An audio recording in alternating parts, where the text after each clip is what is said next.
Dear students, viewers and the subscribers, welcome to the IAS Mentor. This would be our lecture number 33 in the series Indian Polity. And today we are going to understand two important articles as a part of our discussion on fundamental rights.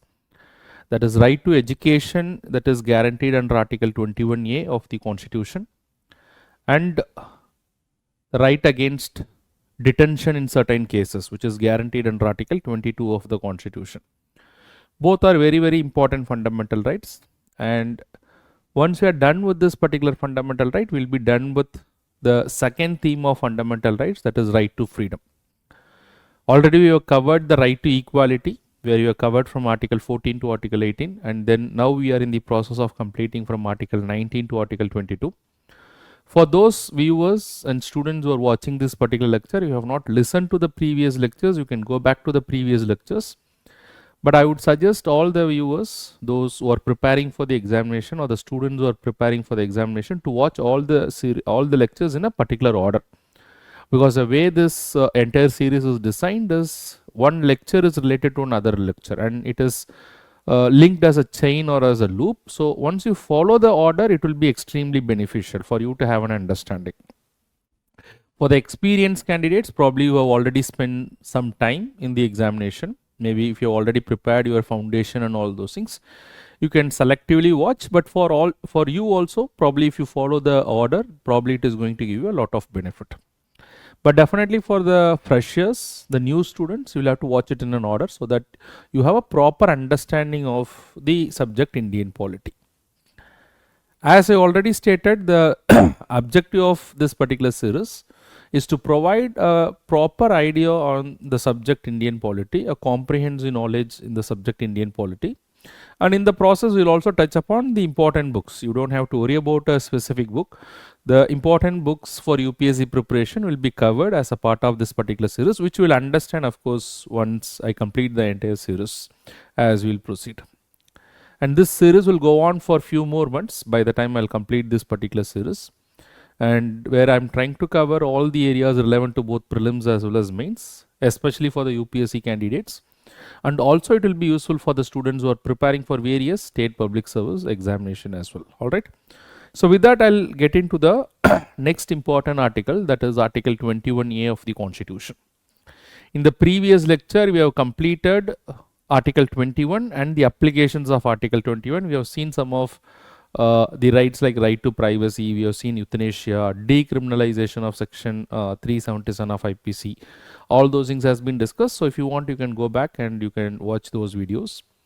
So now today I am going to discuss the first article, Article 21A, then I'll go to Article 22 of the Constitution. Now what is this Article 21A of the Constitution? In fact, this Article 21A of the Constitution was not part of the original Constitution. Today, Article 21A guarantees what is called as right to education. Of course, this right to education is not for everyone, but this right to education is for those students up to 14 years of age. So, up to 14 years of age, all the children shall have the right to free and compulsory education. In fact, this right to education was not part of the original Constitution. This right to education was brought in as a part of the fundamental right by the 86th Constitutional Amendment Act in 2002. So today we'll try to understand as to what is this right to education and all those things. But before this right to education was brought in as a fundamental right, there was a history behind that. First, let us try to understand this particular history, and then we will try to understand as to what is this right and how this right shall be enforceable today, and to that extent, is there any law that has been made by the Parliament, and what is the provisions of those laws, and probably some of the criticism of these things also we will try to understand very quickly as we will proceed in this particular lecture. So to understand the concept of right to education, first we will have to go back to a case which is called as the Mohini Jain versus the state of Karnataka case, which happened in 1992. Although the case name is not very important, so that is not very important for the students, but just to give a historical idea as to what has happened. In 1992, there was a case which is called as Mohini Jain versus state of Karnataka case, wherein Mohini Jain was a medical aspirant. She wanted to become a doctor, so she was aspiring to become a doctor, but she could not get education or she could not get medical seat because she was not able to clear the government entrance examination.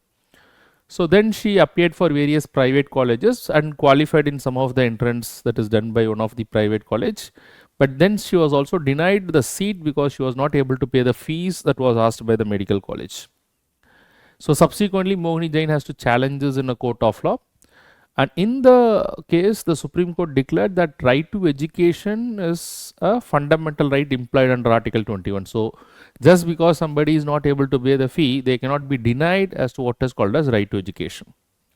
And because without right to education, they will not be able to have what is called as a dignified life, which is also very important to have a dignified life. Education empowers an individual. Education enlightens an individual. So therefore, it's very important. So the state cannot deny this, or nobody can deny this. So this is what is basically the Supreme Court judgment, but it had a lot of implications. Once you say that right to education up to higher education is a right implied under Article 21, so it will open up lot of flood of litigations in a court of law. So then this matter was again reviewed by the Supreme Court in 1993 in a case which is called as Unni Krishnan case. Now when this matter came before the Supreme Court has almost taken a similar view, but they were little different from what was given in the previous case, that is in the Mohini Jain case. They still declared that right to education would continue to be a fundamental right, but right to education up to 14 years of age, that is 6 to 14 years, that is up to primary education would be a fundamental right. So that is what was held in 1993 by the Supreme Court. So what was from higher education or up to higher education was reduced up to only what is called as primary education by the Supreme Court. So this is the history behind the right to education in our country. After it was declared by the Supreme Court, then subsequently the Parliament has amended the Constitution in the year 2002 by the 86th Constitutional Amendment Act, and they inserted a new article, what is called as Article 21A. So that means what has already been declared to be a fundamental right, now it is also explicitly put in the Constitution by a constitutional amendment by the Parliament under Article 368. They brought in this Article 21A. So if you read Article 21A, it states the state shall provide. So it is a responsibility of the state, and to understand as to what is a state, you can go to my understanding or you can go to my lecture on Article 12 of the Constitution. So basically one entire lecture I have done to make you explain as to what is a state, because understanding of state is very, very important when it comes to the fundamental rights. Now the state shall provide free and compulsory education to the children in the age of 6 to 14 years in such a manner as it may be determined by the law made by the state. So this law is not executable in itself, or this right will not execute in itself. It requires a law to be implemented, and to that extent the state can make a law in order to implement and in order to provide free and compulsory education to all the children up to 14 years of age.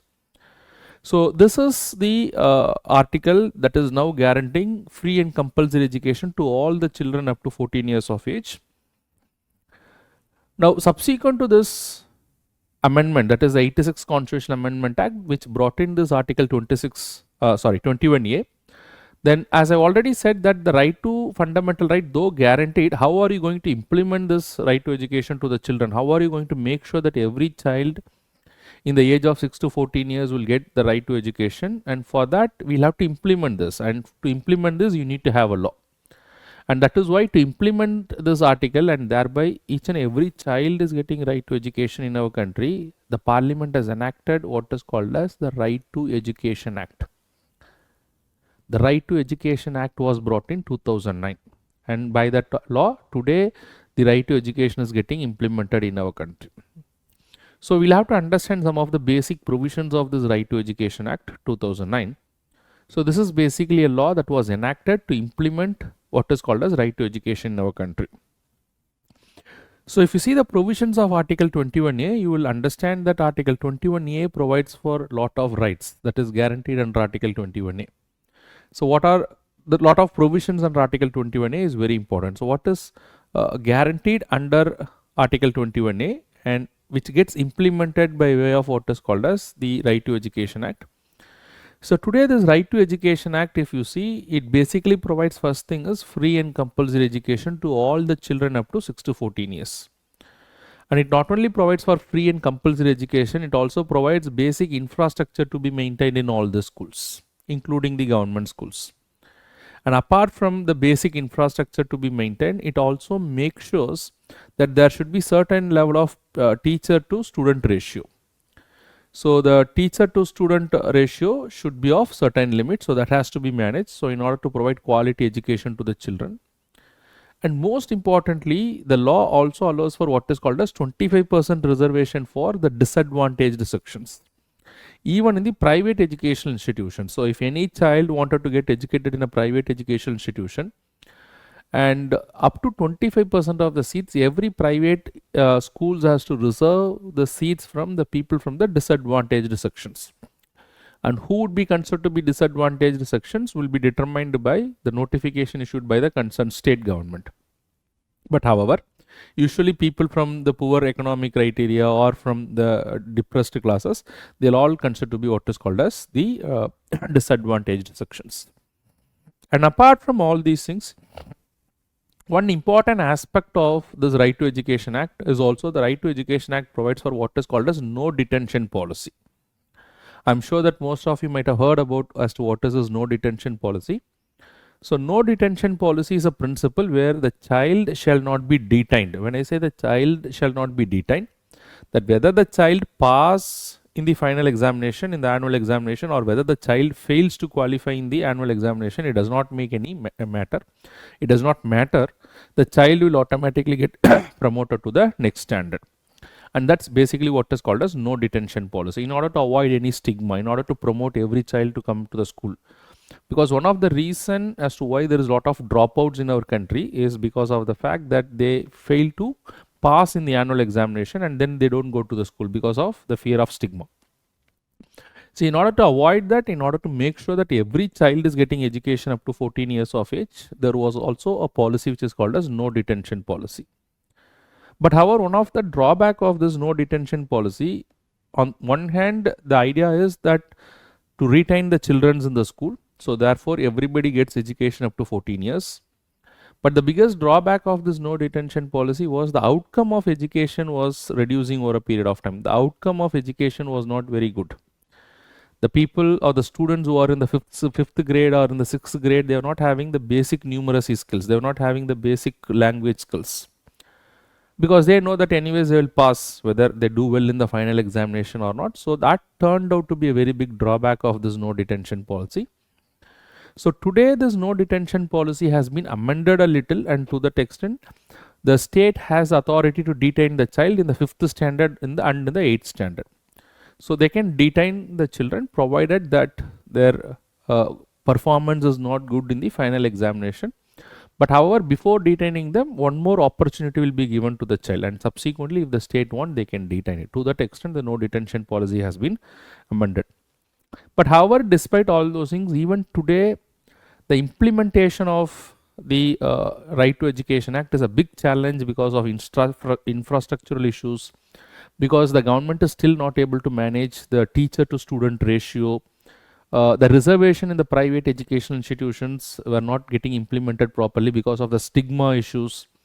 So even though the seat may be reserved, but still the students from the backward community or from the disadvantaged sections, when they take education in a big private school, they are all stigmatized. So and hence the students are not free in focusing on the education. So these are all still the drawbacks that continue to be part of what is called as a right to education. But however, right to education is a big milestone in our country, where it is aimed at providing free and compulsory education to all the children in our country up to 14 years of age. So along with the 86 Constitutional Amendment Act, when they brought in this Article 21A, which provided for the right to free and compulsory education, there's one significance about this 86 Constitutional Amendment Act. This 86 Constitutional Amendment Act also amended the other two provisions in the Constitution. In fact, the 86 Constitutional Amendment Act not only amended Part 3 of the Constitution, where it inserted Article 21A, it also inserted what is called as Part 4 of the Constitution. And in fact, it has amended Article 45 in the Constitution and brought in what is called as Part 4A of the in the Part 4 of the Constitution. It has amended Article 45. And to what extent it has amended Article 45? Initially, if you see Article 45, which is part of the directive principles of state policy, when it amended Part 4 of the Constitution, that is Article 45 of the Constitution, initially Article 45 read that it was one of the directive of the for the state under Article 45 that the state shall take measures to provide education up to 14 years. That was there in the original Constitution under Article 45. But today, after the 86 Constitutional Amendment Act, up to 14 years of age has become a fundamental right. And to have the same directive in the DPSP would make it redundant. So what has been done is, so that directive in Article 45 has been changed, that the state shall take measures to provide welfare of the children up to 0 to 6 years. And to that extent, it has been changed. And similarly, correspondingly, there was one amendment to the fundamental duties as well. So Article 51A was amended in Part 4A of the Constitution, and one more new directive was inserted, Article 51AK. And that one more fundamental duty has been added, that is Article 51AK, and that duty added the parent or the guardian to provide education to the children. So all the three things are in line. So the fundamental right and the fundamental duty, they are in sync with one another. And whereas the directive principles of state policy is directing the state to take care of the welfare of the child up to 6 years of age. All right. So this may be asked in the prelims examination, that the 86 Constitutional Amendment Act has amended which parts in the Constitution? It has amended Part 3, it has amended Part 4, it has amended Part 4A also. That is, it has amended the fundamental rights, it has amended the directive principles of state policy, and it has also amended what is called as the fundamental duties. Okay, so this is what you should understand about Article 21A. So now we will get into another important fundamental right, that is Article 22 of the Constitution, that is protection in case of arrest and detention in certain cases. That means as a citizen, we are entitled to certain element of protection in case of arrest and detention. So first we will have to understand as to under Article 22, there are two types of detentions that they talk about. So basically we will have to understand as to what are the two types of detention. Once we understand the types of detention, then we will also understand as to what are the rights that is guaranteed with regard to these detentions. Now in fact, detention is something that comes by a way of what is called as an arrest. Arrest is something which is preliminary to what is called as a detention. So first you are arrested by a law enforcement authority, and after arresting you, they are detaining you. So that's basically how it happens. But anyways, so before I go into arrest, I will also discuss about what are the types of detention, and then probably what are the rights that is guaranteed under Article 22 of the Constitution. So we'll have to first basically understand that when you talk of detention under Article 22, Article 22 talks about two types of detention. One is punitive detention, and other is what is called as preventive detention. So what do you mean by punitive detention? As the name suggests, punitive detention means it is a detention by way of what is called as a trial. That means trial is mandatory before detaining an individual. That's basically what is called as punitive detention. That means this is a detention by way of a trial in the form of what is called as a punishment. That means a trial is conducted, and after the trial an individual was found guilty for the offense he has committed, and therefore he is punished, or therefore he is detained, therefore he is put in jail, and that is basically what is called as punitive detention. So the primary thing when it comes to punitive detention is what is called as commission of an offense. So in case of punitive detention, all these things has to be there. First, an individual should have committed an offense, and because he has committed an offense, he is arrested initially, and then a trial has happened in a court of law. In the trial, he was found to be guilty, and because he was found to be guilty, a punishment was given to him, and because of the punishment, he is sent to jail. And that is what is called as punitive detention. That is detention by a way of trial, detention in the form of punishment, which is basically what is called as punitive detention. So it should be very clear to all of you as to what is punitive detention. So the primary thing that happens before a punitive detention is what is called as arrest. Arrest is not a punishment. Arrest is only to carry out the investigation. Okay. So you'll have to understand as to what is arrest. Say for example, if somebody makes a complaint on any of the other individual, then the police might arrest them. So it doesn't mean that they are guilty. Arresting is only to ensure that the police carry out the investigation because somebody has made a complaint. And that too, arrest is not possible in all the cases. Arrest is possible only in case of what is called as a cognizable offense. That even without a warrant, they can arrest. In all other cases, arrest is possible only based on a court order. So they need to have a warrant before making the arrest. Anyways, let us assume an arrest is done by the police.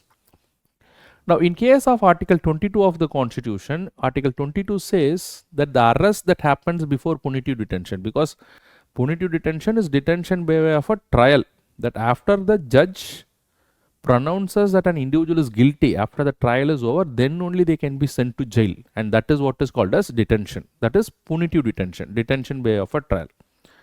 But even before the trial, the first thing that will happen is what is called as an arrest. And after the arrest, investigation. After the investigation, trial. After the trial, the judiciary or the judge finds an individual guilty.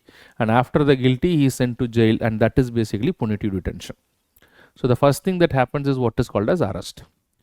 Now, Article 22 of the Constitution is saying when an individual is arrested, whenever an individual is arrested, he is entitled for what is called as 3 types of rights, basically, which is mentioned in the Constitution itself, especially if that arrest will lead to what is called as a punitive detention. So what are the rights that is entitled to in case of arrest? First of all, right to be informed of the grounds of arrest. This is very, very important. Because every individual who is arrested, first of all, he should know why he is arrested, right? So that is very important. So right to be informed of the grounds of arrest. So second is right to be defended by a legal practitioner of his choice. Okay, the law enforcement authority has arrested him and said the reason as to why he is arrested. Now he wanted to defend himself because he may not have done this. It may be a false complaint against him. So he has to do it. Even if he has committed an offense, probably he has to defend himself. That is what is the principle of natural justice. So he has to be allowed to be defended himself by a legal practitioner of his choice. That is by a lawyer of his choice. And the third thing is he has the right to be produced before the nearest magistrate within 24 hours. That means whenever somebody is arrested, the individual cannot be kept in the jail or the individual cannot be kept in the police lockup for more than 24 hours. Within 24 hours, he has to be produced in front of the nearest magistrate.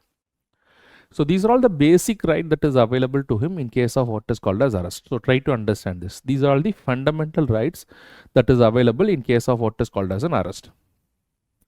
So normally what happens whenever the police arrest an individual, it is must they have to produce the individual to the nearest magistrate within 24 hours. When I say nearest magistrate, to the nearest judge whose jurisdiction under which the arrest has happened. So he is produced before the nearest magistrate within 24 hours. And then subsequently he may be sent to what is called as judicial custody. It is not that he will be immediately given a bail.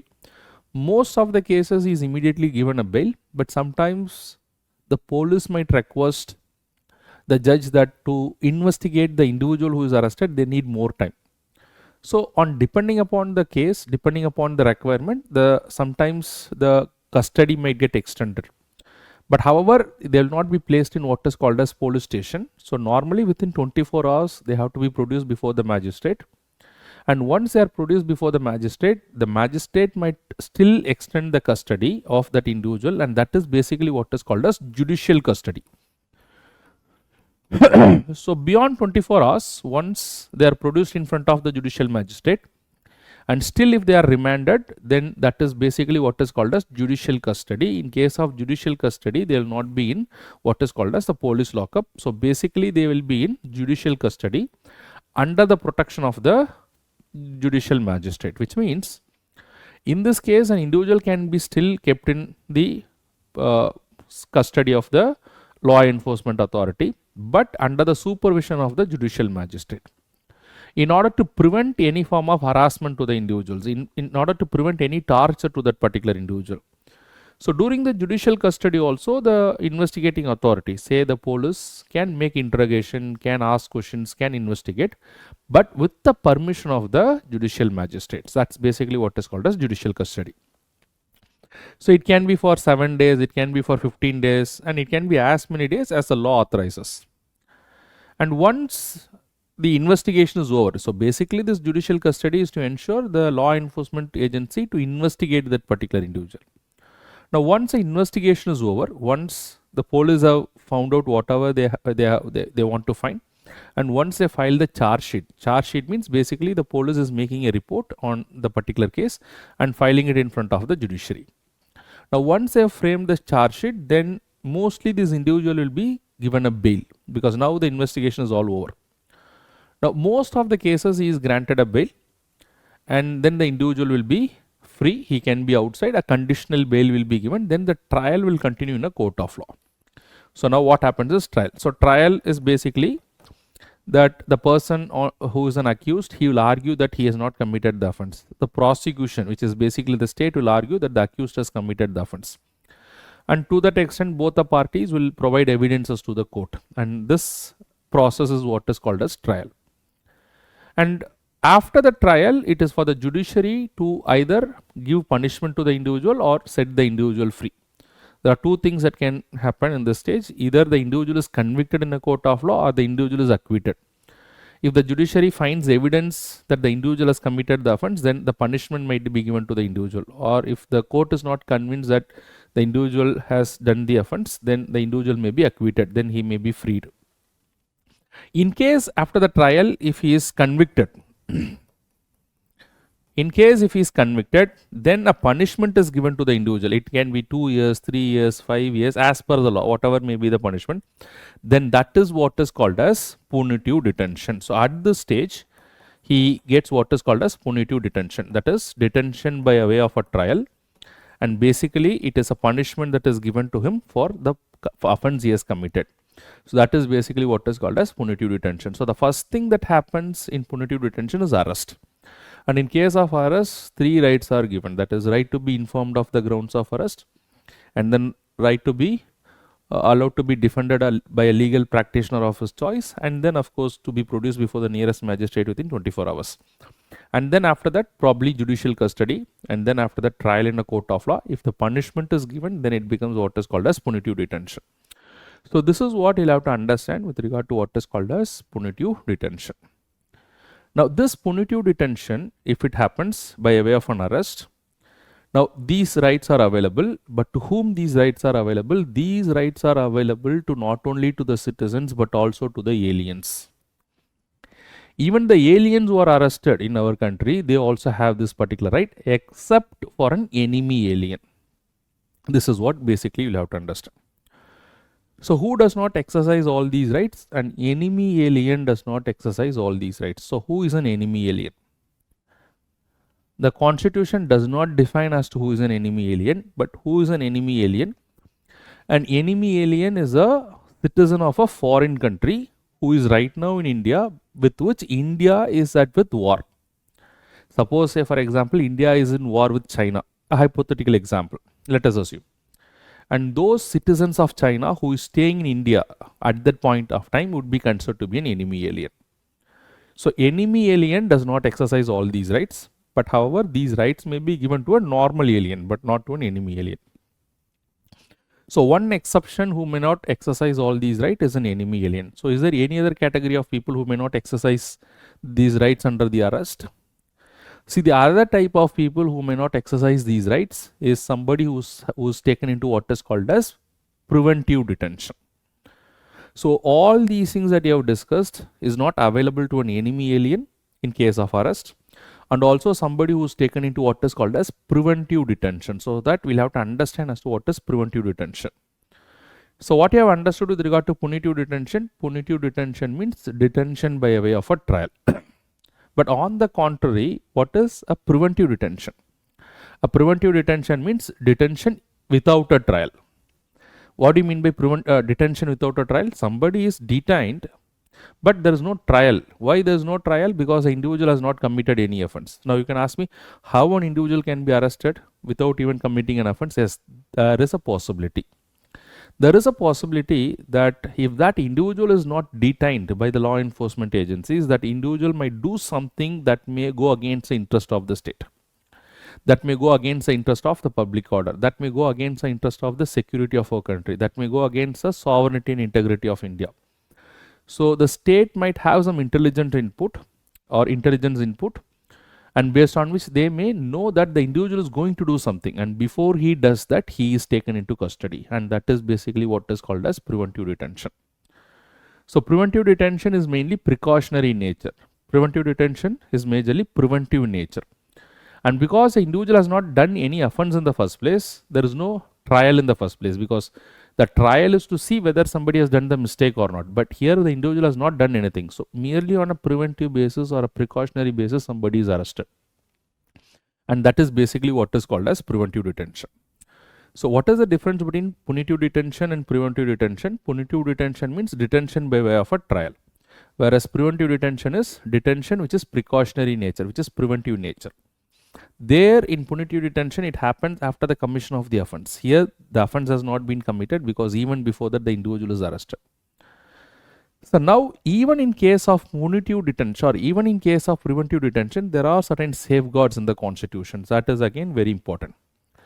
The first and foremost safeguard when it comes to preventive detention is that no individual can be detained as a preventive detention except by a way of a law. That means to detain someone under the preventive detention or as a part of the preventive detention, so there is a need for law, and that law has to allow for what is called as preventive detention. Without a law, it cannot be done merely by an executive action. Say for example, when I was discussing about the A.K. Gopalan case, try to remember, in the A.K. Gopalan case, I talked about an act based on which A.K. Gopalan was taken into detention. That law is no longer in existence, but at that point of time, there was a law, which is also called as a Preventive Detention Act. And this Preventive Detention Act allowed A.K. Gopalan or similar other people to be taken into detention. That's a Preventive Detention Act. So today we have a Preventive Detention Act, which is also called as a National Security Act. You can maybe research about this, maybe search more about this National Security Act, NSA Act. This National Security Act is a preventive detention law. Today we have. It allows people to be detained even before they commit an offense. So what you'll have to basically understand is, one of the safeguard that is given in the constitution is how a preventive detention can happen is a law has to authorize the law enforcement authorities to take somebody into preventive detention. If the law authorizes, then they can take people into preventive detention. They can arrest people or they can detain people even before the commission of the offense. But for which basically you need to have a law. Now who can make this particular law? So the law related to preventive detention can be made both by Parliament as well as the state legislature. The Parliament can also make a law on preventive detention. The state legislatures, various state legislature can also make a law with regard to preventive detention. This is very, very important, because preventive detention is an item in the union list as well as in the concurrent list, the Schedule 7 of the Constitution. Because it is an item in the union list, the Parliament can make law. Because it is an item in the concurrent list, both the Parliament and the state legislature can make laws. But however, if the Parliament is making a law, that law is applicable throughout the territory of India. If the state legislature is making a law, that law is applicable only within the territory of the concerned state. So that's basically how we'll have to understand. This NSA that I have put, it's a preventive detention law for the entire country. So if you know from whichever state you come from, if you know if any of your state governments have made any preventive detention law which is applicable in your particular state, you can put that in the comment box. All right. Although that is not very important, because mostly the questions may come from the preventive detention laws which is made by the Parliament. So now the first thing that you have to understand is that if at all a preventive detention is happening, it can happen only by a way of a law. And who can make the law? Both the Parliament and the state legislature can make the law.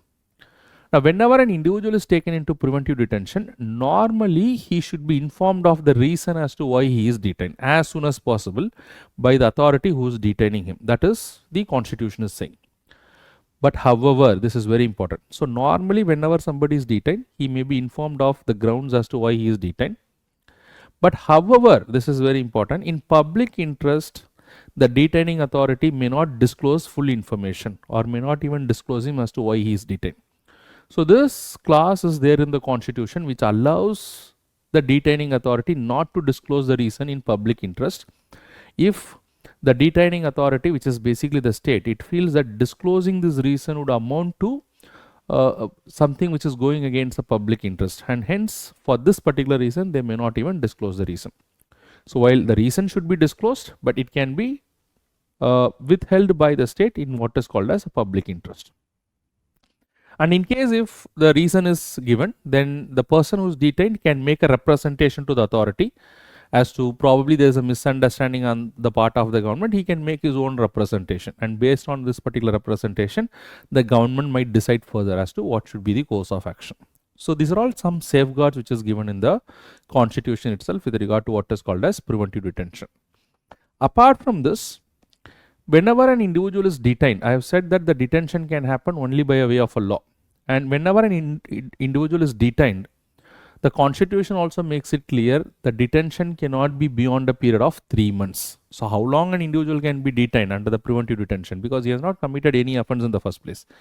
It's mainly precautionary nature, preventive nature. So how long he can be detained? He can be detained for a maximum of 3 months. So is that the maximum time he can be detained? No, he can be detained for a period of 3 months. But beyond 3 months, if he is to be detained, yes, still he can be detained, but with an approval of what is called as an advisory board. That means the constitution says whenever a law is made by the parliament or by the state legislature, so normally the law should also provide for what is called as an advisory board. So this advisory board would have a group of people, usually judges of the level of high court would be heading this advisory board, and there will be other people also who is part of the advisory board, as it is provided in the law that is made by the parliament or the state legislature.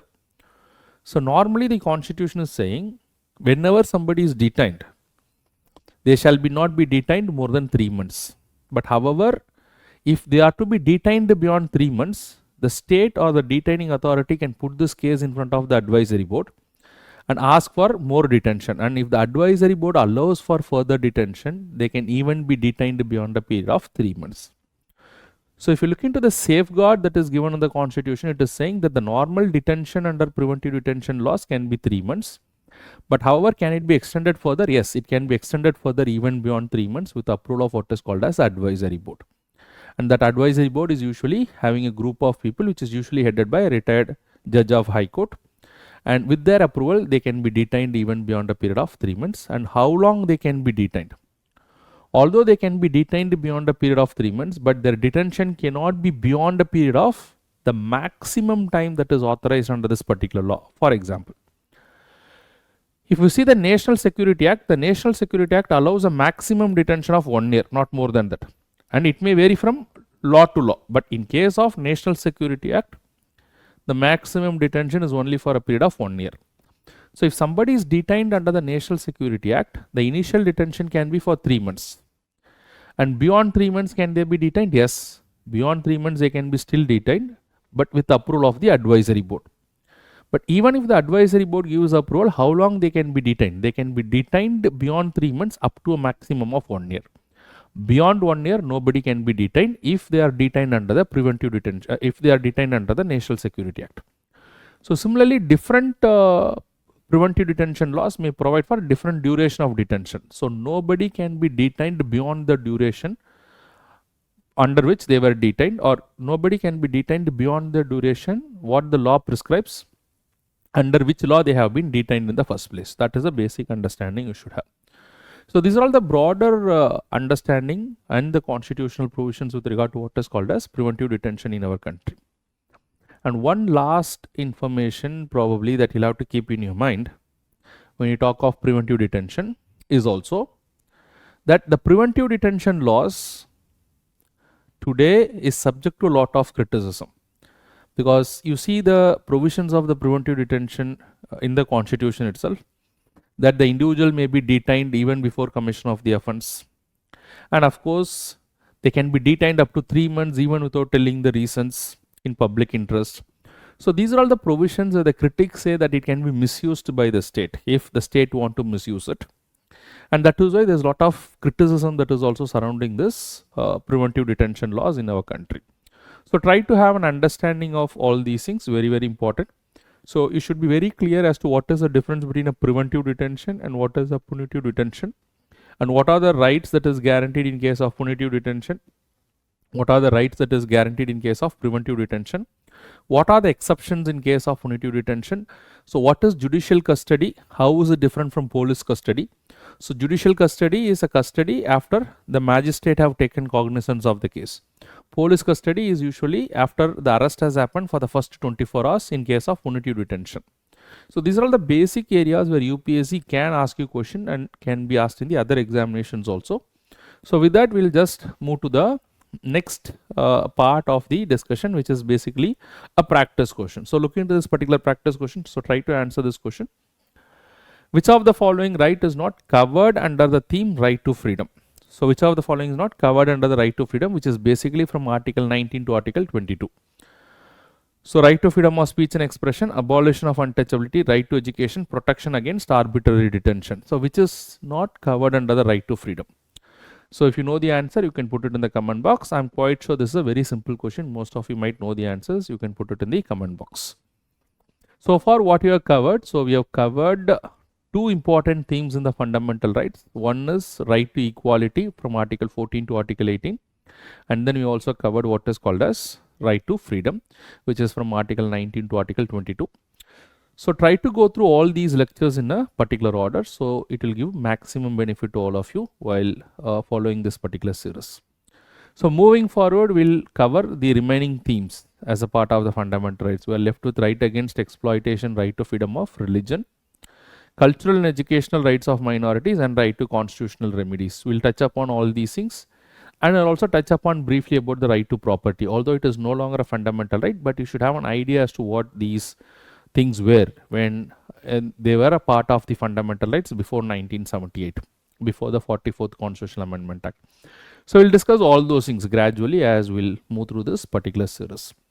So with that, I'll wind up this particular series. However, if you have any questions related to this particular lecture or any of the things related to the examination, you can reach out to me through my Instagram account, or through my Telegram channel, which is Babu_IAS_337. And it is also a small request to all of you that you can refer this particular channel and this series to all those friends or family members who are preparing for UPSC examination or for any of the other competitive examination. I'm quite sure that it is going to be immensely beneficial to all those candidates. With that, I'll wind up my lecture. In the coming classes, we'll see more of the fundamental rights. Thank you very much. Keep watching. All the best.